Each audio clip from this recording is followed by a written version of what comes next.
Like ಏನು ಮಾಡ್ತಾ ಇದ್ದೀಯ ನೀನು? ಏನೋ ಹೇಳಿದೆ ಅಲ್ಲ, ಇದು ಸಿನಿಮಾ ಸೀಟ್ ಅಲ್ಲ ಅಂತ. 3 ಬ್ಲಾಕ್ ಬಸ್ಟರ್ ಒಂದು ಸಿನಿಮಾ ಮಾಡಿದ ಸೀಟ್ ನ ಹೇಗೆ ಖಾಲಿ ಮಾಡಿದೆ ನೋಡಿದ್ಯಾ? ಇವಾಗ ಅನೌನ್ಸ್ ಮಾಡಿ ಸರ್, ಯಾರು ಚೇರ್ಮನ್ ಅಂತ. Mister Vijaya Rajendran is selected as the chairman of the company. Sir.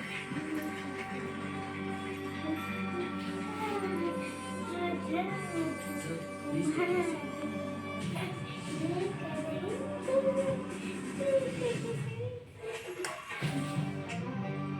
ಅವರ ಸೀಟ್ ಅಲ್ಲಿರಲ್ಲ ಸರ್, ಅದರಲ್ಲಿ ಬಂದು ಒಬ್ಬ ಕೂರ್ತಾನಲ್ವಾ, ಅವನ ಹತ್ರ ನಮ್ಮ ಪವರ್ ಅದೇ ರೀತಿ. ಮಂಚು ವರ್ಕೌಟ್ ಆಗ್ತಿದೆಯಲ್ಲ? ಟೋಟಲಾಗಿ ವಾಶ್ ಮಾಡ್ಬಿಟ್ಟಲ್ಲ.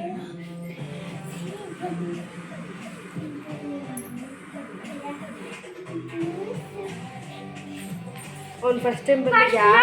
ಹೆಂಗ್ ಹಾಕಿದ್ಯಾ? ಹೆಂಗ್ ಮಾಡಿದ್ಯಾ ನೀನು? ಈಗ ನೆಕ್ಸ್ಟ್ ಏನಾಗುತ್ತಾ?